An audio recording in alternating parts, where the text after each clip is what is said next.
Thanks everyone for joining me again on another episode of the Travel Collective, where I showcase travelers traveling, exploring places in new ways, whether that's through retreats or walking or writing travel books. I think the world is just full of amazing, interesting people, and I'm excited to have a conversation today with Lynne. So, welcome, Lynne. Hi, April. Thank you. I'm so happy to be here. So, I know we connected over India, but are you in India right now then as we're talking? And so I just came back a few weeks ago. So I'm currently back in Quebec, Canada. Oh, nice. Yeah. And I noticed you went to McGill University, which has a very, I had a friend that went there that's now a scientist at like JPL. So to me, that whole idea is very mathematic, and yet your soul is leading you in a different way. So what initially drew you to India of all places? Oh, I love this question. So yes, I did. My first dream in my first life, I call it, was to be a math professor. But then life had another plan for me. I still love mathematics. Honestly, I'm a math geek, which is kind of weird. But what drew me to India was my heartfulness meditation practice. So I started meditating in August of 2011. Could you Oh, believe it's been wow. like 12 years? That's hard to believe. Yeah. Yes. And then over time, I became a heartfulness meditation trainer. And heartfulness is practiced throughout the world. And it's also offered free of charge. So they have a lot of centers, and especially India is where they have the most highly dense population of heartfulness practitioners. And so I always love going for meditation retreats and to rejuvenate. Oh, wow. Was the practice then kind of born in India, or where was this? What kind of spawned this? Yeah, explain that a little bit. Yeah, so the practice itself was born in India. It is from the Raja Yoga system. In Raja Yoga, I'm not an expert of Raja Yoga, but there are 8 or 9 steps, and meditation was the last one. So Okay. we don't practice the yoga per se, but we just go straight into the meditation. Oh, okay. Wow. That seems so powerful and like such a different space to be in versus your mathematical side. That, I could not agree more. So I literally, some people do those tests or quizzes if you're yeah, like more right brain, left brain. right. I'm literally 50-50. Yeah. I'm And that makes analytical and spiritual or creative, artistic, like both. So how do you kind of satisfy these two very different personas? Because I know for me too, I feel like sometimes I a split personality, and how to do that it's very challenging for me. Well, I guess I'm super lucky because prior to becoming a heartfulness meditation trainer and an intuitive life coach, I was in project management, and project management can be highly creative because you need to sort of figure out solutions, and it's also very analytical, mathematical logic. So I guess I haven't had any issues with that. And I think my clients love me for that because I literally adapt. Like I know people that hate structure and Yeah. planning, so they love to come to me because I help them with that. Others cannot do, they think they're not creative and not intuitive, so they come for me for that. Like they come to me for that. So it's been very interesting. Oh, yeah. Yeah, now it makes sense, right? You can kind of address everyone's needs. Yes, I feel like that. Anyway, it's kind of fun. So your Yes. first journey to India then, was that when was that and what was that like? So my very first time in India was in 2014, and I flew into Chennai, which is south. I'm always confused with east or west. I'm so Yeah, sorry. yeah, no, it's okay. And so I flew there to spend 1 month in a heartfulness center for meditation retreat. And it was absolutely blissful because people from around the world were coming. And I had my very first experience of ashram lifestyle. So there's a schedule every day of group meditations. We had 3 group meditations per day. You wake up early around 5:30 a.m. Oh, wow. Then it gives a chance for everyone to take their shower, get prepared, and first group meditation was at 6:30 a.m. Then we had, I think it was breakfast served. This is amazing. All of the food is delicious, and it's all served. Oh, wow. Yeah, It's and unbelievable. Indian cuisine, I don't know. I mean, I know a little what we have in the States, but I'm sure that's completely, we Americanize everything here. So I'm sure it's not the same as what's actually served in India. Yeah, like, but what happens, what makes a big difference, I feel it's because their fruits and their vegetables and their herbs and their spices are very fresh. Oh, yeah. And so it's highly practiced in India, highly typical that people will prepare every single meal like a homemade meal. So it's so much more delicious. There's no processed foods, a lot less plastic because when you go and buy straight from the tomato grower or Oh, the papaya vendor or the pineapple or the mango tree is in your yard. oh my goodness. So all of this makes everything so fresh because of the amount of sunshine they receive throughout the year. And so it is a different taste and they love flavors. They love spices and so yeah, so ashram lifestyle. And then during the afternoon, of course, there was a lunch. And then you can volunteer like a sort of karma yoga. So because it's free of charge and you contribute whatever you can, then you could volunteer wherever you wanted to. So if you're good with food, you could go help cook. Oh, If you're good with wow. computers, you could work in administration. If you're good with children, you could facilitate children workshops, like all these things. So the days just flew by. Wow. Oh my goodness. And you went by yourself then. You didn't know anyone else going, did you? Exactly. I was the only Canadian in that entire journey. Like I went by myself. And but I always feel like I'm going home because it's just so Interesting. easy. Once you get there, like all I had to do was take the flights because there were Right. 2 to 3 flights to get from Montreal, Canada, all the way to India. And then I just had to take a taxi from Wow. the airport to the ashram, to the Heartfulness Center. And then from there, like I'm taken care of. All I need is my suitcase and it's dormitory style bed Right, setup. right.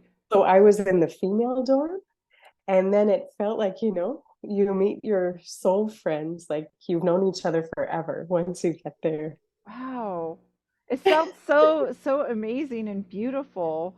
So, did you see much of the rest of where you were staying, like the city? Did you explore any areas outside? Yes. Okay. So that first time I was actually not inclined to go anywhere. Like I went to a Yeah. shopping mall to buy appropriate Indian clothes because it's so hot. So Oh, it's really nice if you do go to India, I recommend you buy your clothes once you're there. It's highly affordable and it's very light. that makes And sense. also like it will be adapted to the culture. So Right. you don't wear tank tops and all these kinds of things. Yeah. Or short shorts or anything like Right. that. And also, it's highly, highly colorful, full of designs. So that's really fun for that. And if not, like this was my fourth time in India in 2023, and it's the longest I've stayed. I've stayed for 3 months. And I did not just stay in a heartfulness center. I literally lived in Pondicherry, which is Oh, by the okay. ocean. Oh, wow. Yes, and I had an apartment and I was hosted by a heartfulness colleague. So I kind of had a private guide and he was my translator and he had me visit India. Like we went in different cities from south to north. And so I saw a few things, but our purpose was mostly the heartfulness retreat centers. Right. But I did see a few things in the cities, but I'm always focused on the meditation when I go to India. I'm very funny like that. No, no, that makes sense. But I like the idea that you gave for people going to India or another country. What a perfect thing. Don't really take much, take a suitcase, but have it mostly empty. Just buy your clothes when you get there because they will, you will fit in. You go have a local experience. They have clothing that fits the climate, that fits the lifestyle. Right there, you're doing something to support the economy and fit in. I think that's beautiful. Yes. Instead of, and you take away that stress of worrying about what to pack. I love this. I'm already sold. Yeah, if there is something you can bring from here or from your country, it would be maybe like warmer clothes, like a light jacket, or if there's anything particular you want. And don't forget to bring like those adapters for all of Oh, your yes. plugs. Yeah. Yes. But you can get everything in India, and it's so much cheaper than any other country, I find. But still, like if there are specific things you need, then you bring. But if not, probabilities are you will find everything you need. So when you told your family, especially I know a lot of moms out there, even when we're 30, even when we're 35, we Mm. always have a mom that's like, "What are you doing? You're going to India, you're going to Morocco, wherever it might be in the world." It's like they worry about us. And so what did you say to friends or family, or were they concerned about you going to a place by yourself, completely, not knowing the language, any of it, and totally by yourself? Yeah, so I'm lucky in life because ever since I can remember, like I've been traveling most often on my own, but I would also travel with friends or ex-boyfriends and things like that. So when I announced to my family or friends I'm going to India, they're as excited as I am. Good. And they happily drive me to the airport. And they know that I'll be so supported and so glowing. And even once my mother shared with me, she said, I never worry when you're abroad because I know you're taken care of wherever I would go. And that touched my Wow. heart. Yeah, that would. It's like she knew intuitively that you're in your happy place. You're where you need to be. Yes. Yes, because my parents, family, and friends have driven me very often to the airport to different countries. And India, they were also intrigued. So they love, I think, traveling through my eyes, through my experiences. Yes. Would you say that you came from a family of travelers or explorers, or not so much? Not at all. That's why it's so funny. I'm the only vegetarian, the only one who meditates, the only one who travels. And so I don't know. And I get so much support from them. So I'm very lucky because they will travel in North America, maybe Europe, but they would not go to Asia as of yet, anyhow. Right. Yeah. I always find that interesting too, how we can get kind of dropped into these families, as I call them, like we're raised, but we can be so completely, the fabric of our Mm, soul can be so completely different. And how that happens, I don't know, but I suppose through meditation, maybe there's a path that you're paving the way for them to oh, be open and explore. And I'm sure bringing back your experiences of what you're experiencing and the fact that you continue to go back, that it opens their eyes to, as I often say, we're all people, no matter if we're living in India, if we're living in Morocco, or mm. any of these countries. It's not, they're not scary. In other words, just because they live somewhere else. We all breathe, we all have dreams, we all have goals. We're all very much alike in so many ways. Absolutely. Families live everywhere. Grandmothers are everywhere, grandfathers, parents, children, cousins, aunts, bosses, employees. Yeah. Humans are humans. So when you go back to India now, have you made connections that you've kept in India after these multiple trips? Yes. So every person that I bonded with or connected soulfully with, like we're always in touch. Oh, wonderful. I always keep touch with them, and I'm very good at that with people in my life. Yeah, I can easily keep touch. It's not something I even think about. It's very natural to me. Yeah. So it sounds like I know you were mentioning you're working on maybe developing. Well, first of all, you're going to a location to be determined, which I don't know if you're willing to share that yet. But I do know you mentioned you might be working on retreats for others that you would potentially be offering. Do you want to speak a little bit about that, or is it too early to say a little something? Sure. Yes. So of course, when, in during meditation, sometimes we do get downloads or insights. And one thing that my soul and heart has communicated to me was to organize women's retreats. So, as an intuitive life coach, I truly love creating space Yes. for people to be able to connect within and rejuvenate.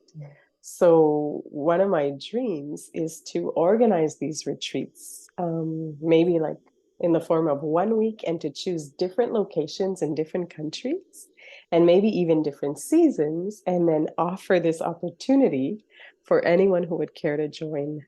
But I am aiming more women to begin with anyway.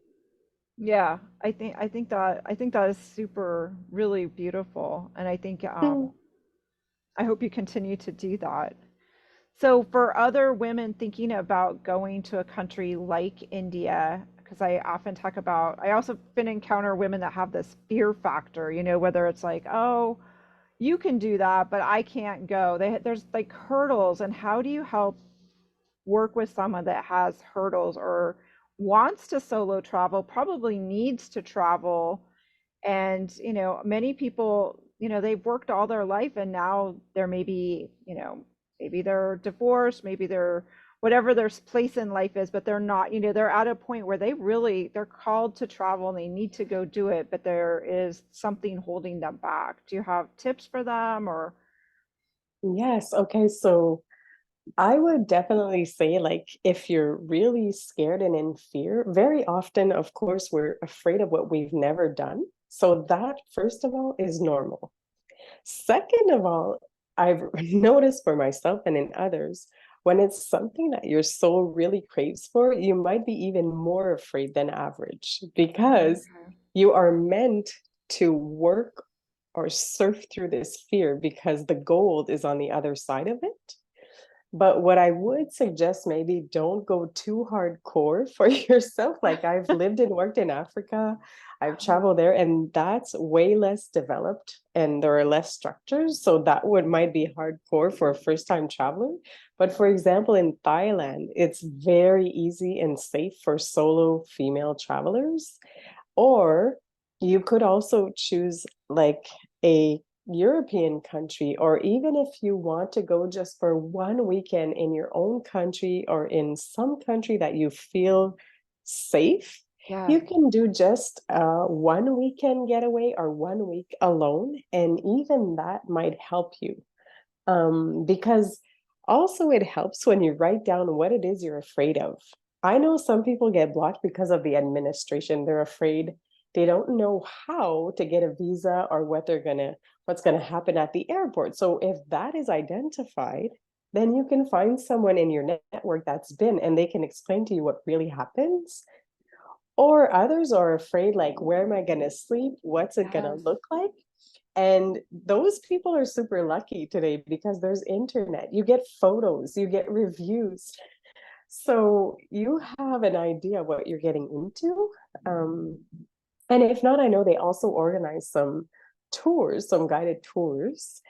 But I think the whole going alone the first time is identify what are your core fears, because maybe there's only one, maybe there's more than one. But if you name it, you might find your solution and it'll be less scary. Yeah. Oh, that's super helpful. And that is true, knocking out what it is exactly that you're concerned about and kind of working through that. And if you haven't maybe spent a week alone, because for some people they're very social, I think they get Mm. worried like spending all that time alone is the frightening factor.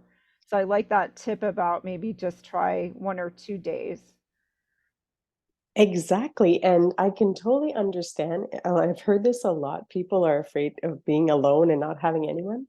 But personally, I've never been alone. Even though I travel to my destinations alone, then on the spot, I meet other solo travelers and then we just hang out and we do things.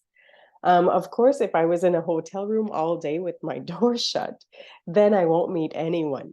But they do organize, let's say, 1 day tours or 4 day tours, and then you join a group and you can sign up and maybe you'll meet friends there. Like, for instance, for my meditation retreat, even though I go alone, I meet tons of people once I'm there. So some people love foodie tours Oh or they'll go yeah. for food. So I think there are many ways that you can figure out what is the best formula for you, but at least give yourself a chance to try and start really small, like 2 days, a weekend, and then see what happens. It's like I went to a silent retreat for the first time for a weekend, and so many people, right, including myself, are afraid to stay in silence. Yes. That was the most amazing experience. This was prior to when I started meditation. Like, I wasn't meditating at all. And ever since then, I've always seeked for Wow. silent retreats because it was so beneficial. So I think if you at least try, allow yourself to try it, then you'll see what happens. Oh, I love that. Yeah, that's fabulous. Talk a little bit about, was there a time that you traveled somewhere that you did have some fear, that you were hesitant, you weren't sure? I know that's probably hard to think back because you've already always traveled so many places. I mean, you've gone places I probably may never see in my life. Well, actually, like, funnily, it was India. Like, up until this day, though, I wouldn't want to travel per se alone in the country. So this time around, I had my host. So he was a man, an Indian man. So I felt safe the entire time we just traveled. Yeah. But in India, I would only take a plane if I was alone. I don't like taking the train alone, only because I'm white and then everyone can stare and Yes. I wouldn't even dare fall asleep because my luggage and my stuff. So that I wouldn't even feel safe, but it doesn't mean it isn't safe. So Right. what happens is that there are solutions, like there's other alternatives. But that would have been one time when I was afraid, and I'm trying to think if there's another, but I wasn't really afraid of the other destinations. Maybe there was one time in Peru where it was sketchy Mm. ambiance. I can't remember the name of the city we were at, but no one was walking in the streets, and we just sort of started running to where we were supposed to sleep. And at the same time, I also remember being in New York City and coming from Montreal. We're used to walking at 2 a.m. in the streets, but in New York, you don't do that in certain neighborhoods. And we did it. And all of a Mm. sudden, these gangs were coming out, and a taxi driver just happened to Oh my come God. by. So we jumped in it. So, I mean, anywhere can be very safe, or you just sort of follow the rules of not going out alone at night and things like that.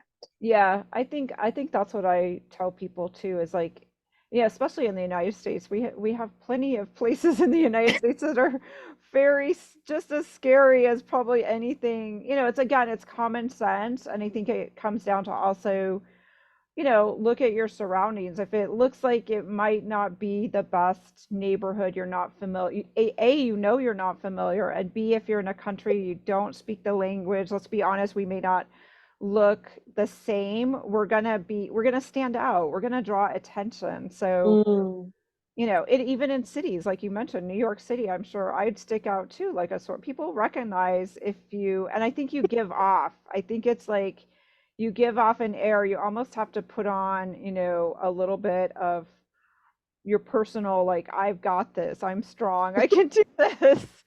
Because it's amazing what your gut can project out. I always often go back to mhm. the fact as kids, sometimes it's our gut that tells us, you know what, something doesn't look right over there. I think I'm going to go this way home. So it's learning to listen to that gut instinct. Absolutely. And that is your best guide. And if you're really terrified to go somewhere, then just don't. Like, don't oblige yourself to go through that. Yeah. Yeah, yeah, exactly. So, India has also a lot of festivals. Have you ever participated in any of the festivals? Are there certain times a year that if you're just a traveler interested in going besides meditation that you might suggest for people to go? Yeah. So personally, I haven't been able to attend any festivals, but there was the Festival of Colors. Oh, yeah, yeah. That's quite something apparently. And there's also the what was it called? I think it's in November, Diwali. Yes. The Festival of Lights, that sounds really amazing. So I've only celebrated with Indians, for example, in Canada, but like in India, it must be really special. And I know that there are many, many centers or temples, and they seem to have a lot of celebrations. Like you would hear fireworks Oh, in wow. the night. So I think if someone goes throughout the year in India, like they'll probably end up in some kind of festival or celebration because it's a very lively, festive country, I find.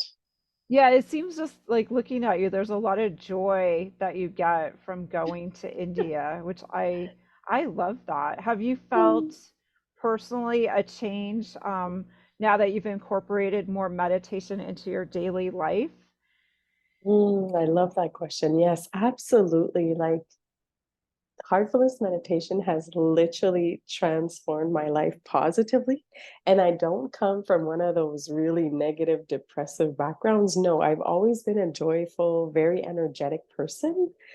But in the sense that now I just feel zen in any kind of situation. So instead of reacting, which is a normal human response, then with this meditation, it's as though I've learned how to observe. So let's say someone is really bad, whether it's in a team setting or directly at me, which is very rare, but let's say it happened, then before I would have been agitated or Yes. reacted to this. And now I just breathe. And then inside myself, I say, oh, this person is expressing anger. And then I wait until they're done. And then I continue breathing. Or like there's traffic and people are honking like Oh, yes. maniacs. Yeah. Then before I would start getting really stressed out and myself maybe start honking or whatever, I don't do that anymore. I say, okay, I breathe in, I breathe out. I said, people around me are stressed, they're honking. So it changes everything. It's like I can surf any wave that comes to me. I think that's beautiful.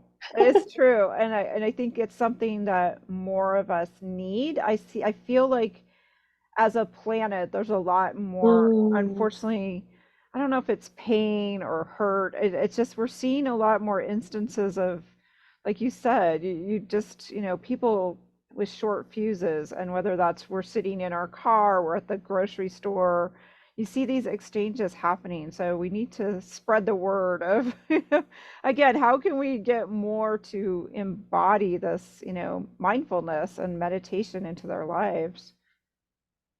well, I think also sometimes even our presence, like if you stay calm in a very chaotic situation, it might just diffuse and influence others. Even having the intention. Like if you wish to silently just suggest, okay, I wish everyone to find their calmness now and just see what happens. Or I infuse everyone with love and light, or whatever it is that they would need. Hmm. It could be surprising how it can shift your surroundings, maybe not, but I just love it. I just feel like yeah, we always have the possibility to come back to this any state that we wish, whether it's joy, peace, uh, aggressivity, like stress, like it's all available to us. We're like in this eternal, infinite buffet of emotions, and you choose whatever you want. Yeah. Oh, that's a great way to explain that. A buffet of emotions. I like that. I like to think that too. You do have a choice when you wake up each morning. You do have a choice of how you want to feel and how you want to react. And it's just a Mm, mindset a little bit, like you said, it's controlling the mind and the body to not be reactive because it is so easy if someone else is angry, you pick up on that instead of turning it. yes. Instead of observing it and just saying, I always explain to my clients, you know, when you see a roller coaster ride, if you're sitting in the front seat versus if you're outside and looking at it, it's very different your experience. So it's the same thing. Are you observing the roller coaster or are you sitting right front row in it? And so that is your choice. In the beginning, it takes practice, but afterwards, it becomes very natural. So that's what I've naturally like, that's one of the effects of heartfulness meditation. But also in India, one thing that I really love, people are truly connected.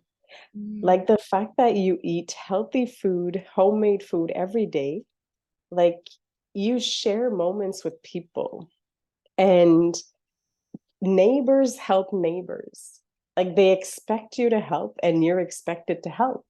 So that was so beautiful to me. It's like a heart to heart connection. So it yeah. keeps the collectivity nourished. So you in India, you can't be alone. It's impossible. Even Indians are not going to travel alone. Like you don't do anything alone. So if you're afraid to be alone, then it's really because you choose to be alone, you know?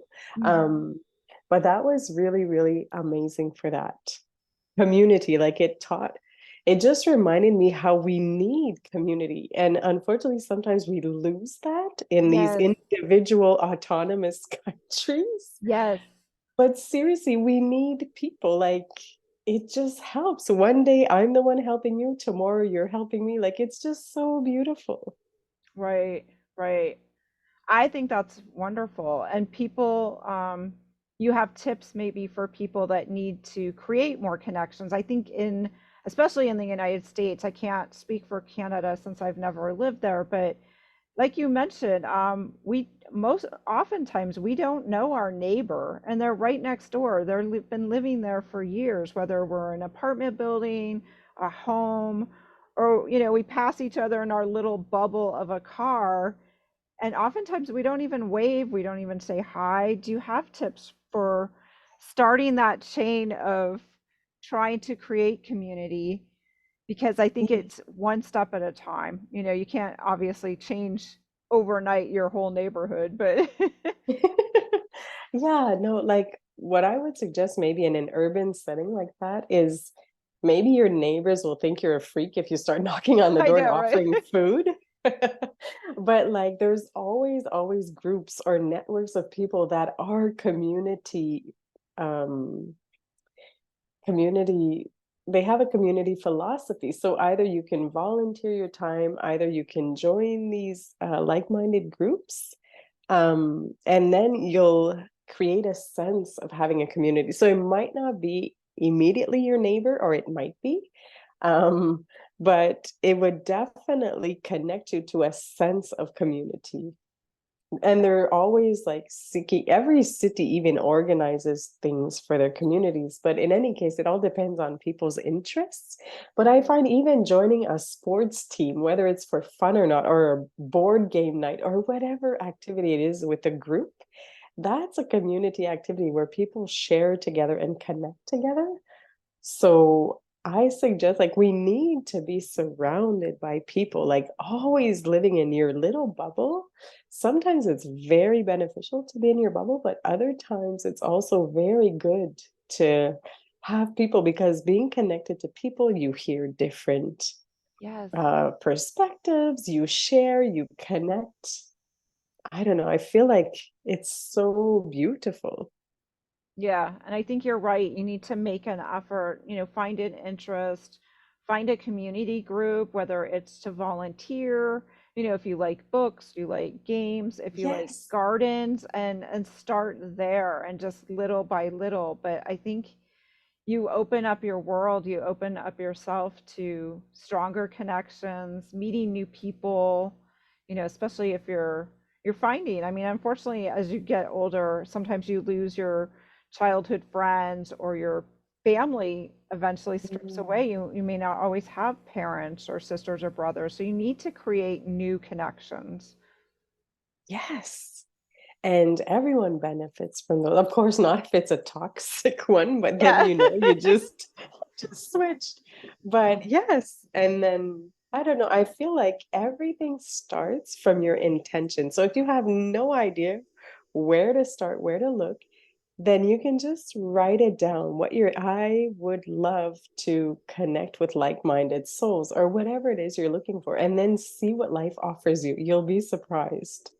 Mm, that is fabulous. That is wonderful.